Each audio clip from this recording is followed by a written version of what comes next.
ओ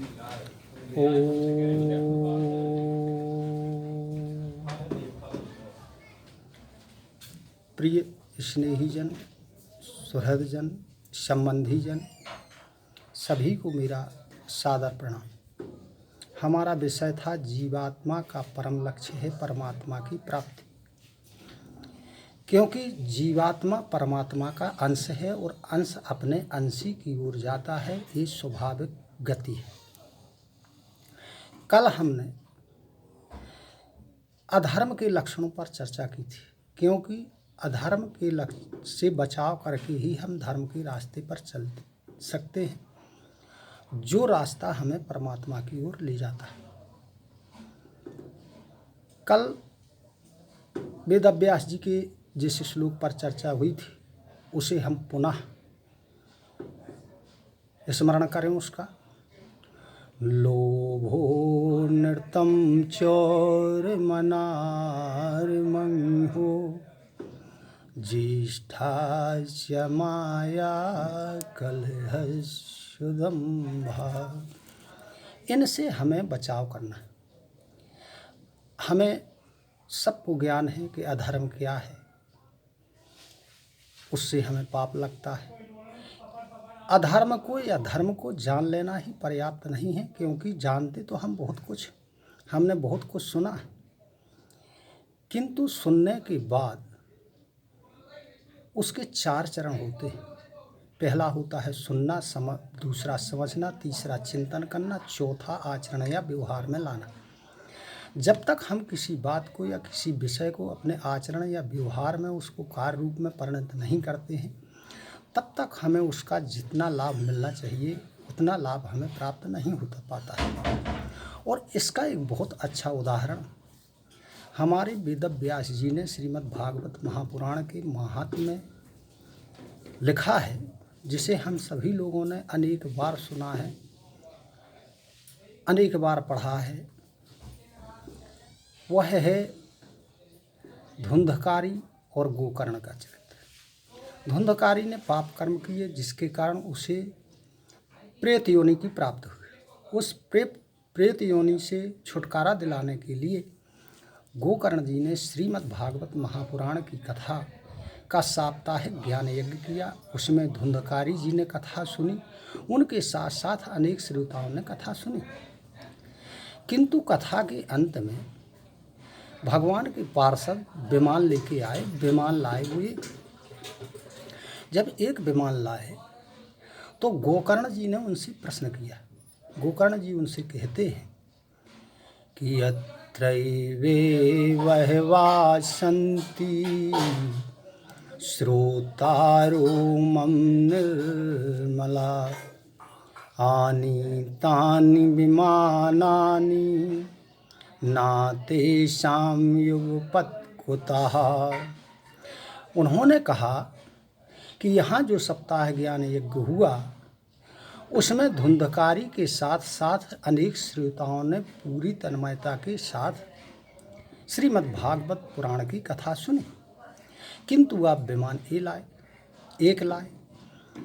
तब जो है भगवान के पार्षदों ने उन्हें जवाब दिया, कहा कि जैसी तन्मयता के साथ धुंधकारी जी ने कथा सुनी, वैसी तन्मयता के साथ अन्य श्रोताओं ने कथा का श्रवण नहीं किया। अतः श्रवण भेद के कारण ऐसा हुआ है। इससे हमें ये शिक्षा प्राप्त होती है कि हम किसी भी कल्याणकारी बात को सुने तो उसको समझें, उसका चिंतन करें, उसे अपने आचरण या व्यवहार में उतारने का प्रयास करें। और इसके लिए हमें 3 कार्य करने होंगे। नंबर 1 प्रयास, नंबर 2 अभ्यास और नंबर 3 विश्वास। हमें इसके लिए प्रयास करना पड़ेगा, उसका अभ्यास करना पड़ेगा और परमात्मा के ऊपर हमें विश्वास करना पड़ेगा। यदि हम कही हुई, सुनी हुई या पढ़ी हुई किसी अच्छी बात को अपने दिमाग में बिठा लेते हैं या हृदय में हृदयांगम कर लेते हैं, तो हमारा कल्याण होना सुनिश्चित है। इसका बड़ा अच्छा उदाहरण श्रीमद् भागवत महापुराण में श्री वेदव्यास जी ने दिया है।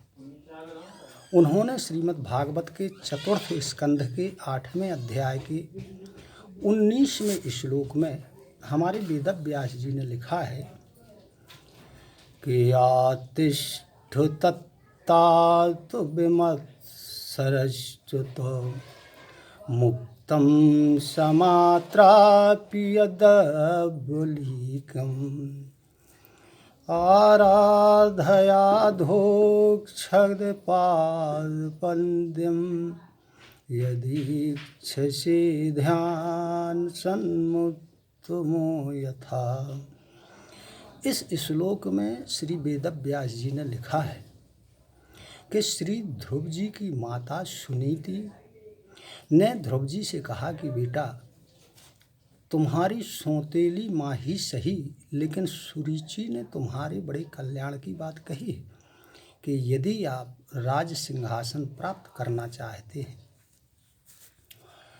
तो अधोक्षज भगवान के चरण कमलों की आराधना आपको करनी पड़ेगी।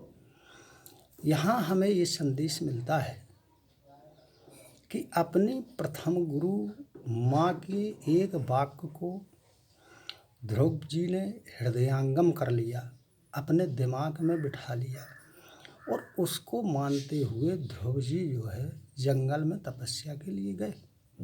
उन्होंने वहाँ तपस्या करके और भगवान की प्राप्ति की। हमें जो है कल्याण के लिए विशेष जानकारी की कोई आवश्यकता नहीं, क्योंकि अधिक जानने से कुछ होने वाला नहीं है। केवल कल्याण की अगर एक बात हमारे दिमाग में बैठ जाती है, हम उसे हृदयंगम कर लेते हैं और उसको कार्य रूप में यदि हम परिणत करते हैं तो हमें ध्रुव जी के समान ही प्रयास करना पड़ेगा, अभ्यास करना पड़ेगा और उस पर विश्वास करना पड़ेगा। आशा है हम सभी अपने समय में से कुछ समय निकालकर घंटे 2 घंटे भगवान के चरणों की आराधना करने में लगाएं। इसी के साथ सभी को सादर नमन, वंदन, जय श्री राम। कल हमारी चर्चा होगी कि भगवान की ओर जब जीवात्मा जाने का प्रयास करता है तो बीच में अवरोध क्या क्या आते हैं। हमारे जो है मनुष्य के 6 प्रकार के विकार हैं जो भगवान की ओर जाने में अवरोध पैदा करते हैं। धन्यवाद।